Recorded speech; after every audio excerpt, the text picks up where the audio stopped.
Hello दोस्तों, आपका improve learning with Aditya channel में बहुत बहुत स्वागत है।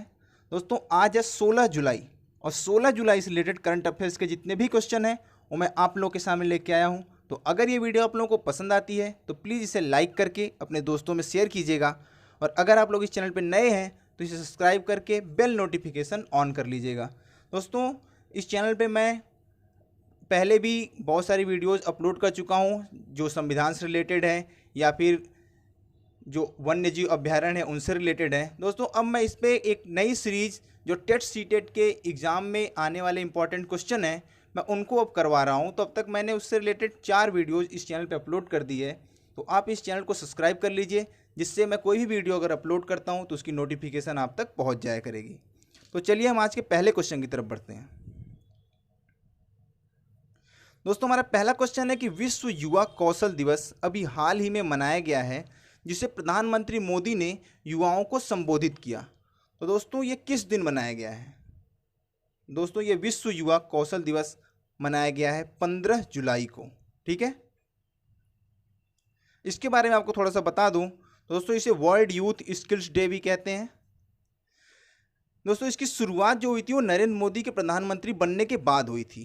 ठीक है, और स्किल इंडिया मिशन के तहत हुई, जिसके बाद से विश्व युवा कौशल दिवस के रूप में इसे मनाया जाने लगा। इसकी स्थापना हुई थी 11 नवंबर 2014 को, और संयुक्त राष्ट्र महासभा ने 15 जुलाई को विश्व युवा कौशल दिवस के रूप में मनाने की इसे घोषणा की। दोस्तों अगर इस बार की थीम की बात करें इसकी, तो है स्किल फॉर रेसिलियंट यूथ। अब इसे मनाने की घोषणा की थी संयुक्त राष्ट्र संघ ने। तो चलिए संयुक्त राष्ट्र के बारे में थोड़ा सा हम जान लेते हैं। दोस्तों इसका प्रेसिडेंट है एंटोनियो गुटेरस, हेडक्वार्टर है इसका न्यूयॉर्क में, और इसकी स्थापना हुई थी 24 अक्टूबर 1945 को। इसलिए हम 24 अक्टूबर को यूनाइटेड नेशंस डे के रूप में भी मनाते हैं। हमारा अगला क्वेश्चन है कि अभी पेरुमकुलम गांव पहला पुस्तक गांव बन गया है, यह किस राज्य में स्थित है? तो दोस्तों ये पेरुमकुलम गांव केरल राज्य में स्थित है। ठीक है, तो हम केरल के बारे में थोड़ा सा देख लेते हैं। केरल की कैपिटल है तिरुवनंतपुरम, मुख्यमंत्री हैं पिनरई विजयन, राज्यपाल हैं आरिफ मोहम्मद खान, साक्षरता दर है 93.91%, जो अभी फ़िलहाल ये 2011 की जो जनगणना हुई थी उसके हिसाब से साक्षरता दर दी गई है। दोस्तों फिलहाल में 96% के आसपास है। और बात करें भारत के सबसे साक्षर राज्य की, तो उसमें पहले नंबर पे है। उसके बाद राज्य की बात कर रहा हूँ तो 91.33% के साथ मिजोरम जो है दूसरे नंबर पे है। शांत घाटी तथा पेरियार वन्यजीव अभ्यारण्य भी केरल में ही है। तो इतना आप लोग इस क्वेश्चन से याद रखिएगा। हमारा अगला क्वेश्चन है कि भारतीय रेलवे भारत का पहला केबल रेल ब्रिज किस केंद्र शासित राज्य में बना रहा है? तो दोस्तों भारतीय रेलवे जम्मू एंड कश्मीर में अपना पहला केबल रेल ब्रिज बना रहा है। तो सबसे पहले हम जम्मू एंड कश्मीर के बारे में देख लेते हैं। दोस्तों ये पहले एक राज्य था और 31 अक्टूबर 2019 से इसे केंद्र शासित राज्य बना दिया गया। इसकी कैपिटल की बात करें तो श्रीनगर है जो ग्रीष्मकालीन कैपिटल है, और जम्मू कश्मीर है शीतकालीन कैपिटल। इसके पहले उपराज्यपाल हैं गिरीश चंद्र मुर्मू। और विधान परिषद की सीटों की बात करें दोस्तों, यहाँ पे ऐसा यूनियन टेरिटरी है जहाँ पे विधान परिषद भी है, याद रखिएगा। तो यहाँ पे कुल विधान परिषद की सीटें हैं 36, विधानसभा में कुल सीटें हैं 89, राज्यसभा में कुल सीटें हैं 4, और लोकसभा में कुल सीटें हैं 5। अब इंडियन रेलवे ने वहाँ पर केबल नेटवर्क बिछाने की घोषणा की थी, तो हम इंडियन रेलवे के बारे में थोड़ा सा देख लेते हैं। यह भारत सरकार द्वारा नियंत्रित सार्वजनिक रेल सेवा है। इसकी कुल लंबाई की बात करें तो 67,415 किलोमीटर है। दोस्तों भारतीय रेलवे रोजाना लगभग 2.5 करोड़ यात्रियों को ढोती है, जो कि ऑस्ट्रेलिया की कुल जनसंख्या के बराबर है। दोस्तों इसकी स्थापना हुई थी 8 मई 1845 को, लेकिन इसे राष्ट्रीयकृत किया गया 1951 में। आप लोग जरूर याद रखिएगा। हेडक्वार्टर इसका है नई दिल्ली में। केंद्रीय मंत्री हैं पीयूष गोयल, और रेल राज्य मंत्री हैं सुरेश अंगड़ी। रेल बोर्ड के अध्यक्ष हैं वीके यादव, इसके पहले अश्विनी लोहानी थे। और पहली यात्री ट्रेन 1853 में मुंबई से ठाणे के बीच में चली थी, जो डिस्टेंस लगभग 34 किलोमीटर का कवर की थी। दोस्तों हमारा अगला क्वेश्चन है कि अभी किस संस्थान द्वारा शुद्ध नामक अल्ट्रा वायलेट सैनिटाइजिंग डिवाइस विकसित की गई है? तो दोस्तों अभी आईआईटी कानपुर के द्वारा ये डिवाइस विकसित की गई है।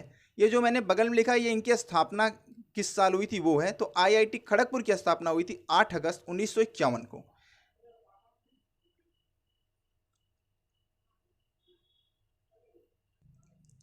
आईआईटी बॉम्बे की स्थापना हुई थी 1958 में और आईआईटी कानपुर की स्थापना हुई है 1959 में। और दोस्तों आईआईटी रुड़की की स्थापना हुई थी 1847 में।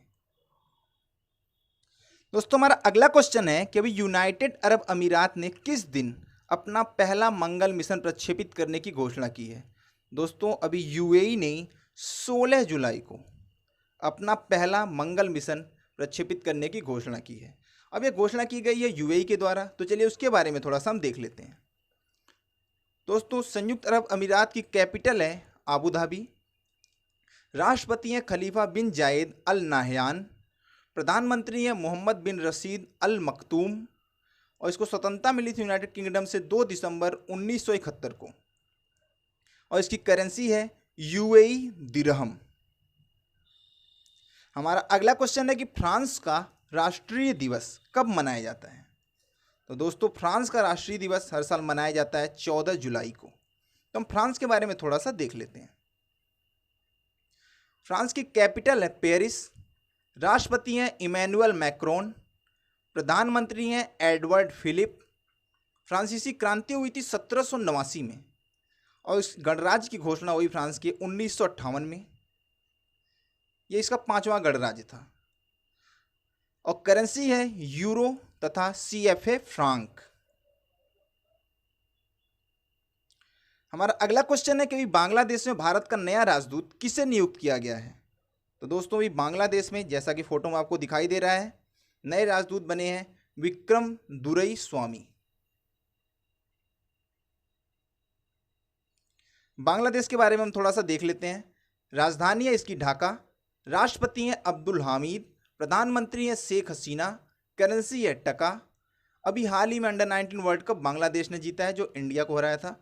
बांग्लादेश के साथ सीमा बनाने वाले भारतीय कुछ राज्यों की बात करें तो पश्चिम बंगाल, असम, मेघालय, त्रिपुरा, मिजोरम। और अभी हाल ही में चाइना ने जो बांग्लादेशी टैरिफ थी उसको 97% तक कम कर दिया है, जिससे बांग्लादेश को वहाँ पर एक्सपोर्ट करने में आसानी होगी सामानों को। दोस्तों हमारा अगला क्वेश्चन है कि अभी किस देश ने अपनी कंपनियों को चीनी दूरसंचार कंपनी हुआवेई से 5G उपकरण सोर्स बंद करने पर प्रतिबंध लगा दिया, मतलब सोर्स को यूज करने पर प्रतिबंध लगा दिया है। तो दोस्तों ऐसा प्रतिबंध लगाया है अभी यूनाइटेड किंगडम ने। ठीक है, अब वो अपने यहाँ जो चीनी दूरसंचार कंपनी हुआवेई उसके 5G उपकरण को यूज नहीं करेंगे। तो अब ये यूनाइटेड किंगडम ने ये प्रतिबंध लगाया है। तो चलिए यूनाइटेड किंगडम के बारे में थोड़ा सा हम देख लेते हैं। दोस्तों इसकी कैपिटल है लंदन। क्वीन है महारानी एलिजाबेथ द्वितीय। प्रधानमंत्री हैं Boris Johnson. United kingdom great Britain और उत्तरी आयरलैंड से मिलकर बना हुआ है। यह अटलांटिक सागर, उत्तरी सागर, इंग्लिश चैनल और आयरिश सागर से घिरा हुआ है। चीन की बात करते हैं तो चीन की कैपिटल है बीजिंग। राष्ट्रपति हैं जी जिनपिंग।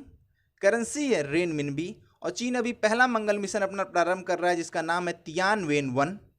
और चीन ने अपनी हाल ही में भी डिजिटल करेंसी DEEP नाम से लॉन्च की थी।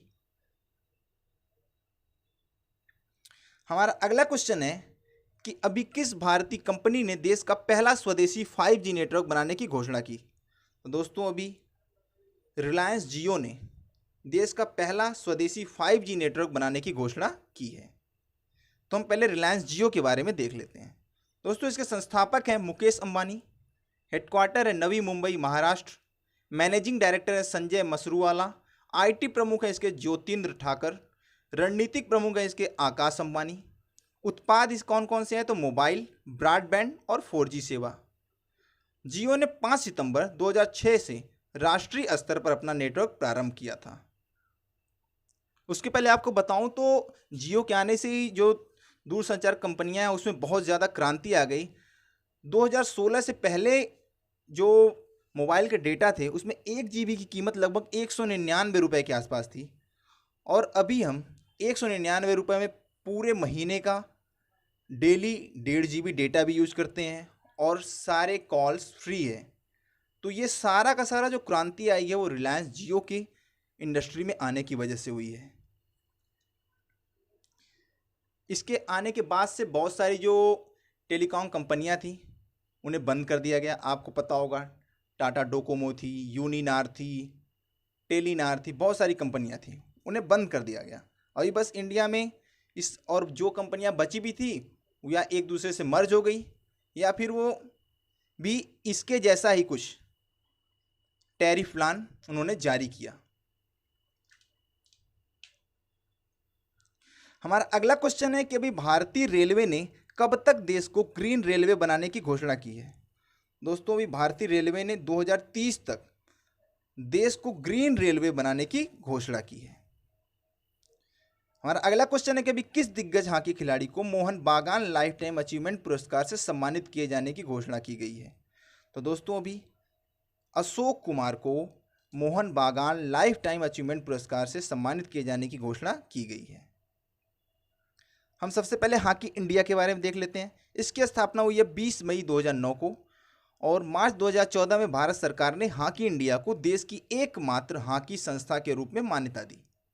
दोस्तों इसका पूर्व संगठन था भारतीय हॉकी महासंघ, लेकिन अप्रैल 2008 में भारतीय हॉकी महासंघ को भ्रष्टाचार के आरोपों के कारण भंग कर दिया गया। हमारा अगला क्वेश्चन है कि अभी अशोक लवासा को किस संस्था का उपाध्यक्ष बनाया गया है।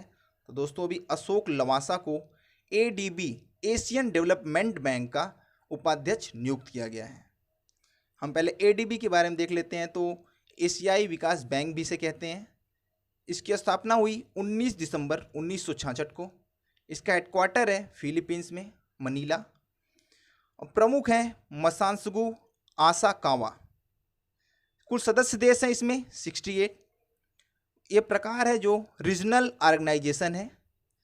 और इसके सिद्धांत की बात करें तो fighting poverty in Asia and the Pacific. तो इतना आप लोग इससे याद रखिएगा। हमारा अगला क्वेश्चन है कि अभी किस संस्था ने अपने 39वें स्थापना दिवस पर डिजिटल चौपाल कार्यक्रम आयोजित किया। तो दोस्तों अभी नाबार्ड ने अपने 39वें स्थापना दिवस पर डिजिटल चौपाल कार्यक्रम को आयोजित किया।